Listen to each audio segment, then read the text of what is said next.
Saan ay ang topic natin ngayon ay about mas mabuti pang mamatay kaysa mabuhay. At yan ay mababasa natin sa aklat ng Juna, Kabanata 4, versikulo 1 hanggang 11. Bakit si Jonas ay mas naisin pa niyang mamatay kaysa mabuhay?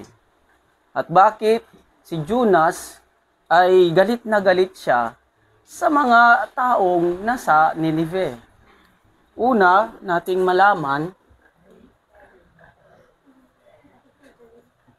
si Jonah, siya ay na-deceive ni Satan. Na-deceive siya ni Satan dahil mayroon siyang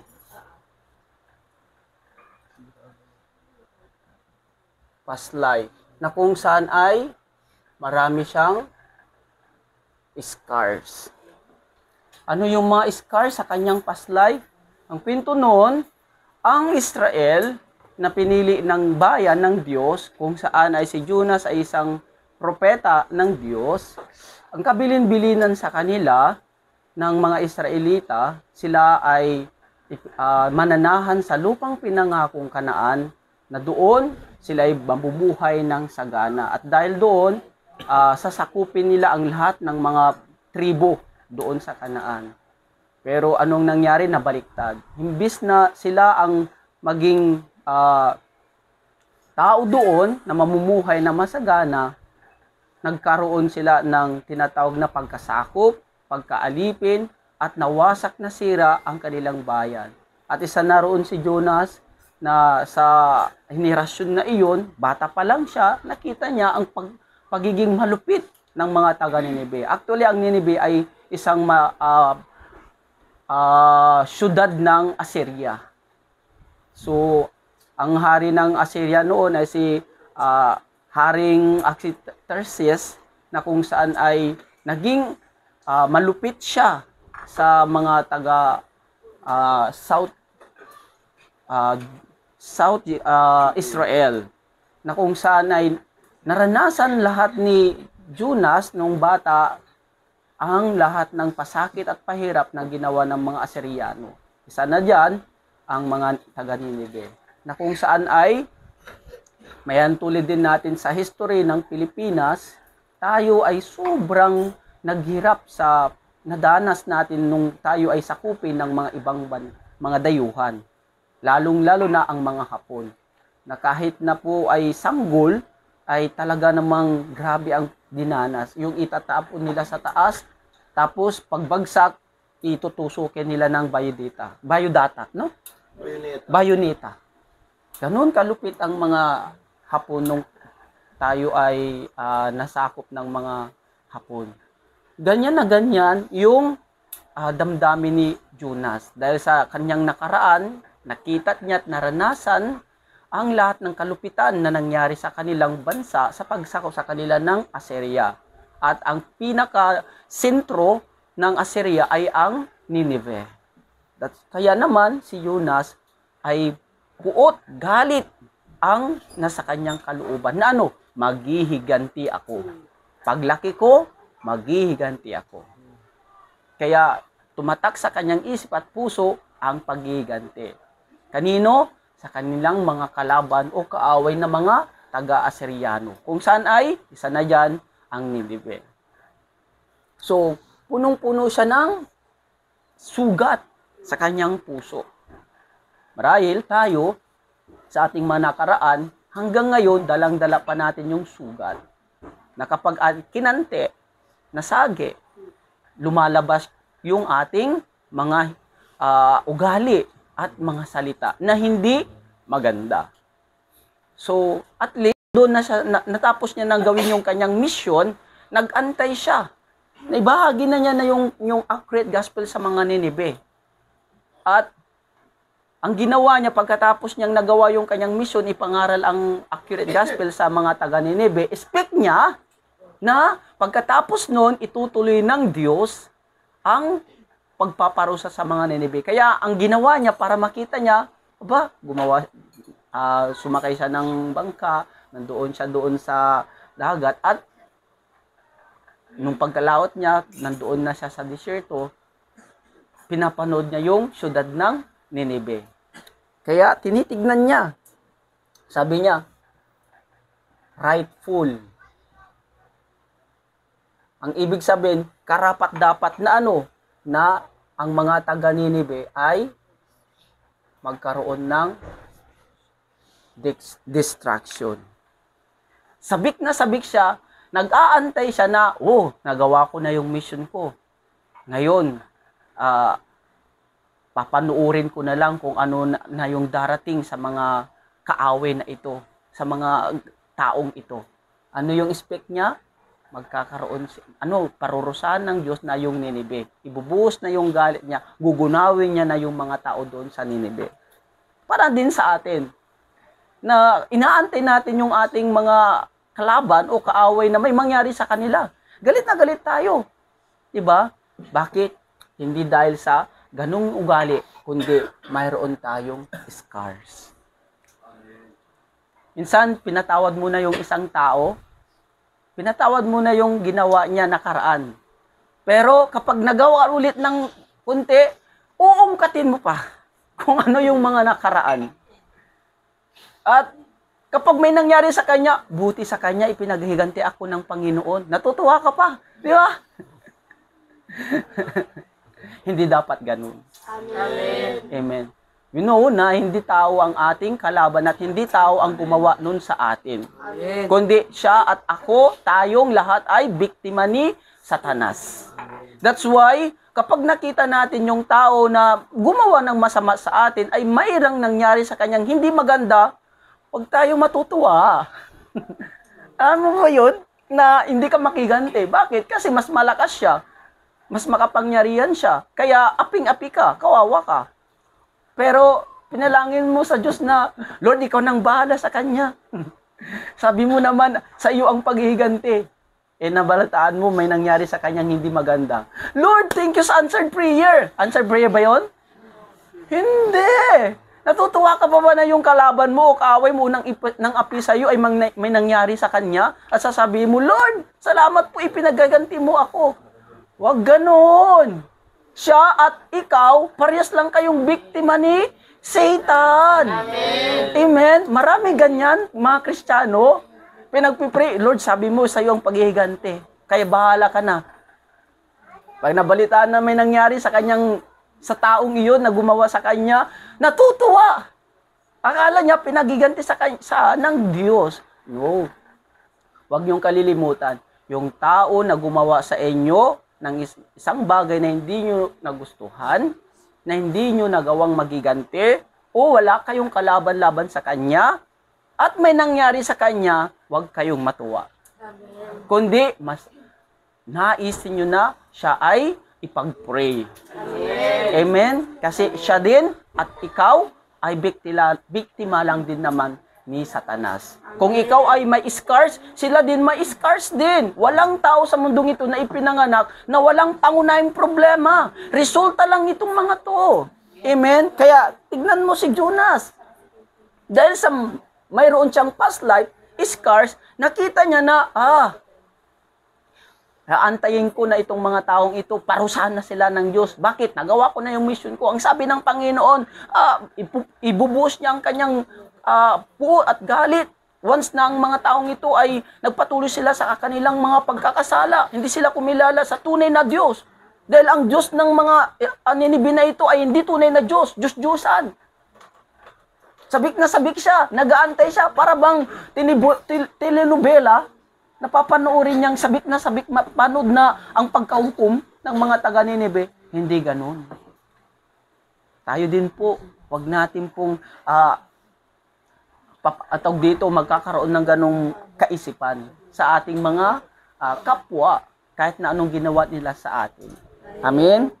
Pangalawa, si Jonas hindi niya nakikita ang mga taga Ninibe ay ang mga taga Ninibe hindi niya binibilang na ang kanilang ginawa o ang kanilang problema ay spiritual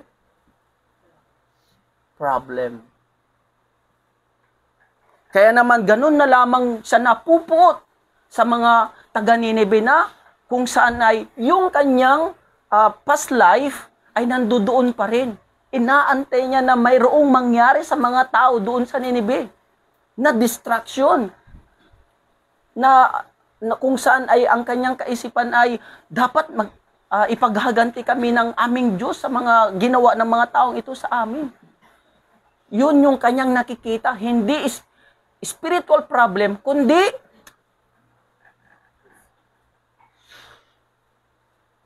appeared problem. Na kung saan ito ang ginagamit sa atin ni Satan. To see, not spiritual problem, not to recognize our spiritual problem. That's why, doesn't need Jesus Christ. That's why, hindi natin kaya silang pagtawarin. Patawarin, unawain, at ipag-pray. Lalong-lalo na, di natin magawang i-share yung accurate gospel. Bakit? May puot pa rin. May puot pa rin. Gusto mo nga namamatay itong kaaway mo na ito. Ayaw mong maligtas. Parang ganun si Jonas. Karapat-dapat lang kayong parusahan ng Diyos dahil sa ginawa nyo sa amin. Kung ano yung ginawa nyo sa amin, mas malala pa dapat. Noon, nung unbeliever po ako, kapag sinuntok ako, pinagdadasal ko yung sumuntok sa akin, mapugutan ka sana ng ulo. Bakit? Masakit yung ginawa niya, hindi ako makiganti. Gusto ko makiganti, hindi ko kaya. Sinusumbong ko sa tatay ko, papuluin lang naman ako ng tatay ko. Sabi niya, bakit di ka lumaban? Anong lalaban? Ang laki niya. Lalaban naman ako, pero wala akong magawa. Hawak niya ako eh. Kaya ang kwan ko sa kanya, mamatay ka na sana. Ganon na ganon yung scars. Na kung saan ay si Jonas ay na-deceive siya ni Satan through his scars. Where? When? In his past life. At lahat ng mga tao sa mundong ito, may ganitong uri ng scars sa kanilang buhay. That's why we understand them. We understand them. Unbeliever to believer, same. We are victim by Satan. Sila, biktima ni Satanas. We are also victim of Satan. Amen? Kaya naman po, yung puso natin, bawat isa, sabi ng Bible, tayo ay nagpapalakasan, nagpapanalanginan, at nagtutulungan. Na ano? Ma-recognize natin ang problema natin, not tao, not physical, kundi spiritual problem upang magkaroon tayo ng spiritual status na we need only Jesus Christ to heal, to solve our fundamental problem. Nang sa ganon, ang mundong ito ay mawin or maligtas. Amen? Kaya naman, napaka-importante, don't deceive by Satan. For what your feelings, for what your experience, for what your past life. Wag na wag ninyong kakalimutan. Marami at iba't iba ang ating mga past life na pinagdaanan. But now, in the accurate gospel, nandoon yung sinasabing everything that happened is not a problem na ginawa ng tao na basta na lamang nangyari. But, fundamentally, pinanganak na tayo na nandoon na yung ganitong problema. Kaya naman, paglabas natin sa mundong ito, kahit na ayaw natin magkaroon ng scars sa ating puso, mayroon yan. Bakit? Because this problem is spiritual problem that Satan given to us. Amen. Pati yung mga bata, may scars yan. Kala nyo po ba? Kaya nga kinakagat yung nipple ng mama eh. Bakit? May scars. Galit na galit. Bakit? Hindi si mama, hindi ako iniintindi na padidin ako. Gutom na ako. Kung magsasalita lang, yun ang sasabihin niya. Diba? Bakit? May scars siya eh. Saan galing yung scars niya? Fundamental problem, separate siya kay God. That's why captured ang kanyang isip at puso para ano? Magalit. Ibig sabihin, may scars din. Di lalong-lalo na pag malaki, papatay na talaga. Diba? Kaya may anak na pumatay sa kanyang sariling magulang. Bakit? Resulta lang yun. Hindi yun yung fundamental na problema. That's why we're so blessed members because we know and the truth was revealed to us. Pag hindi ito na-reveal sa atin, mananatili yung scars at may pamamana pa natin, may pagsasalin natin, may isasalimited, assimilated pa natin sa iba ito. What you have, you will give also.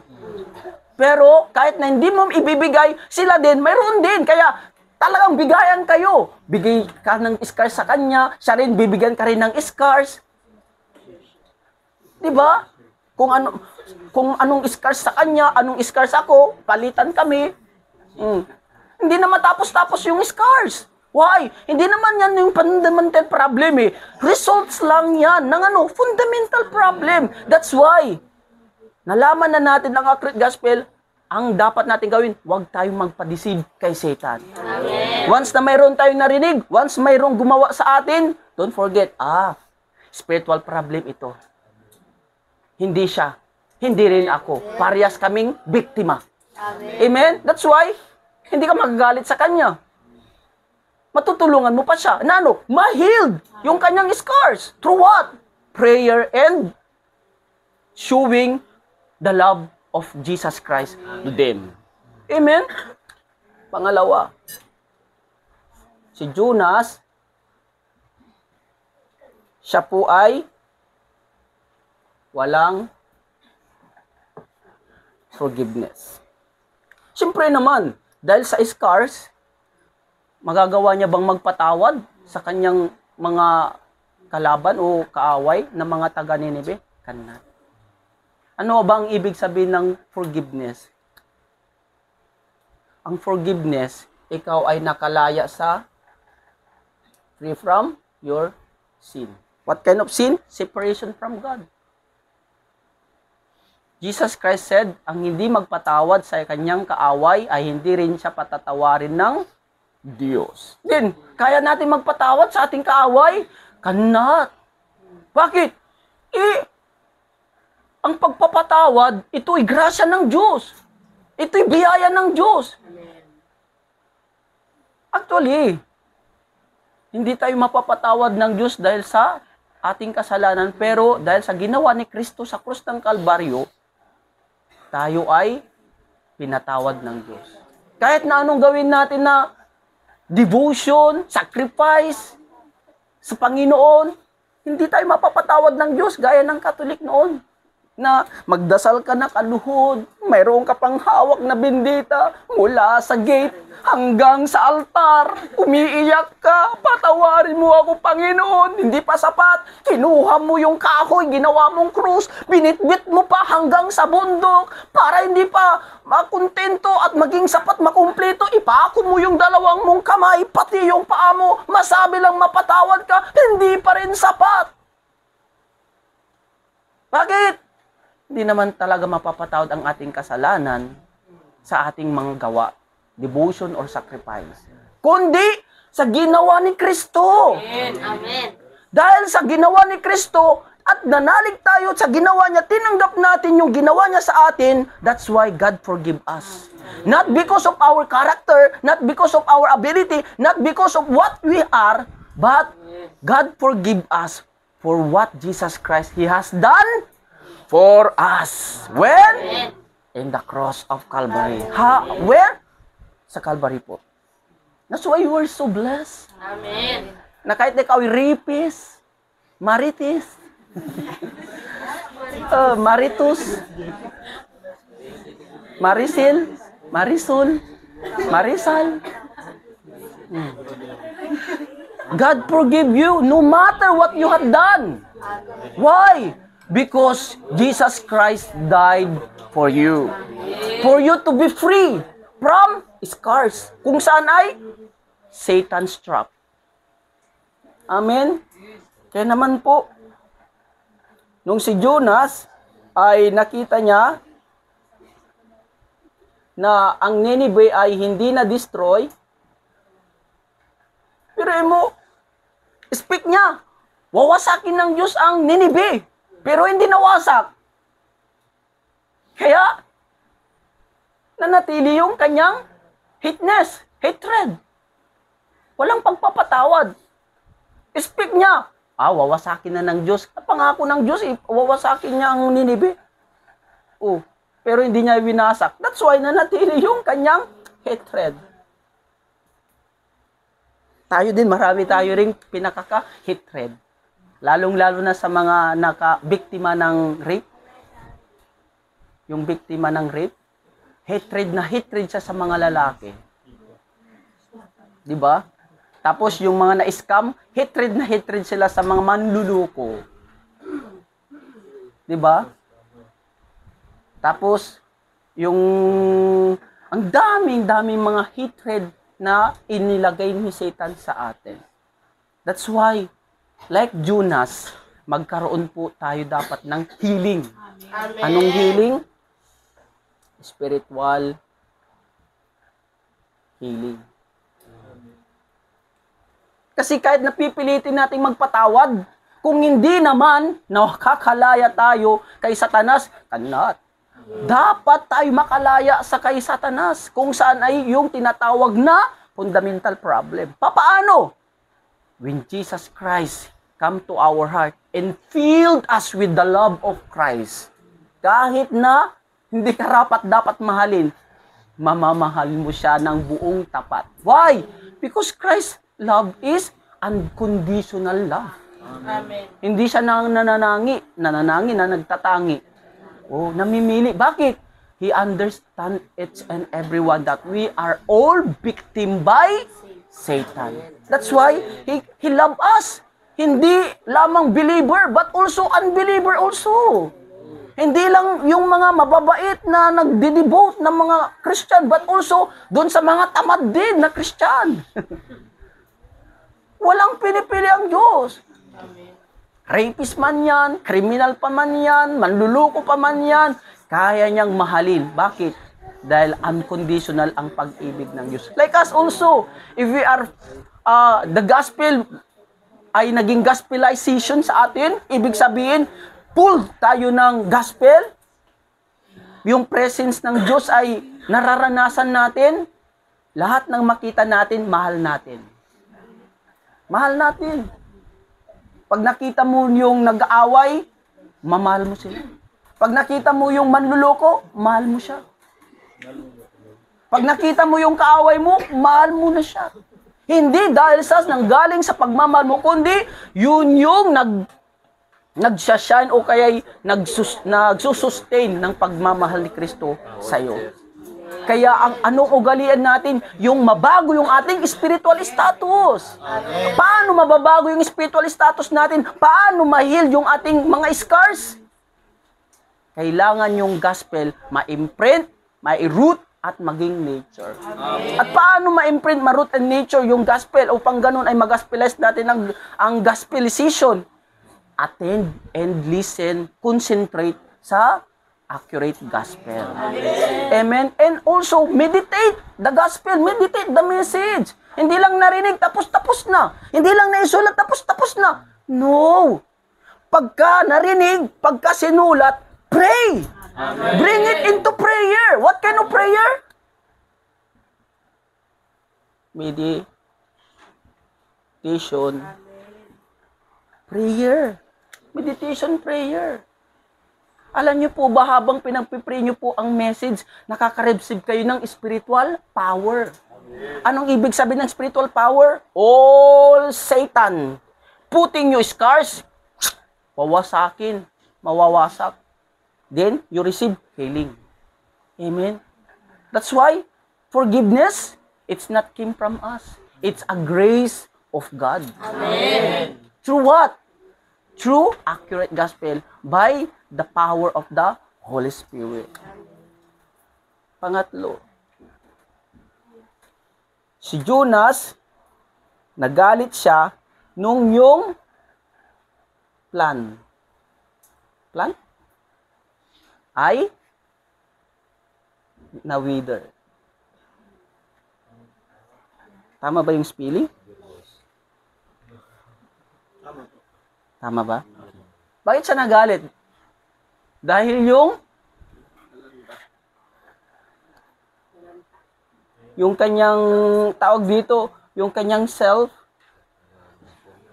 comfort zone o zone. Dahil sa yung plan na yun, naging comfort zone niya. Alam nyo, tayo na mayroong scars, gusto natin palagi comfort zone. Bakit? Kapag nakanti yung iyong scars, hindi mako-comfort ka ba? Magiging masaya ka? Hindi. We're always looking, comfort place, comfort people, and comfort zone. Kaya nadidisig tayo ni Satan. Nung na-wither, nung natuyo yung halaman, lumabas yung scars. Kaya nga true event. Anong event? Siyempre, tao. Lalabas yung scars. Hindi aksidente yan. Kahit sinong tao na hindi gumawa sa'yo, pagka kinanti yung scars mo, wala nang comfort zone. Palaging impyerno zone. Diba? Pero dapat nating ma-recognize na hindi ito yung ating problema. Ito ay resulta lamang. Results lang ito. That's why makukonfess. If you recognize that your problem is only the results of your spiritual problem, fundamental problem, whom do you need? You need only Jesus Christ. That's why pag-attend ng Bible study, not compulsory, but it is joy. Amen, joy? Amen. Yes. Hindi ito compulsory, hindi yung, ay, ang sarap pa matulog. Tapos, ang aga ng Bible study. Ang init pa. Tapos, yung mga katabi mo doon, hindi ganun. Whatever the place, or whatever the atmosphere, whatever situation, your always spiritual status, no matter. But, it's the matter for me is to change my spiritual status, to heal my scars. Amen. So that God will use my life. Amen. For whom? For the mission. Amen. Amen? Yun yung nais na mangyari sa atin, gaya ng nais na mangyari ng Diyos kay Jonas. Amen, Pastor Ajuna? Number 4. Number 4 ba ito? Number 5? Number 6? 6 ba ito? Sorry. Ayan. Okay. 3, 4. Jonas miss others. Pasensya na sa sulat ko na doktor. Bakit si Jonas ay nagkaroon siya ng di pagkaintindi? Una, si Jonas, tingin niya yung plant ay binigay ng Diyos para sa kanya. Self-comfort. Comfort. Or, akala ni Jonas, yung ipinatubo niyang halaman ay yun yung sagot, answer. Tayo po, kapag may problema tayo, we are always praying to solve our current problem. Lord, nahirapan na ako. Tulungan mo naman ako para makapag-ministry ako. Yung asawa ko na nagpipersecute sa akin, Lord, baguhin mo na siya. Para makasunod ako sa iyo. Tama, mali? Maling-mali. Bakit? Kapag ka nagbago yung asawa mo, makakasunod ka? Hindi. Hindi. Bakit? Lablab na lagi. Wala ka ng time na sumunod. Bakit? Lablab palagi. Saan? Sa asawa mo.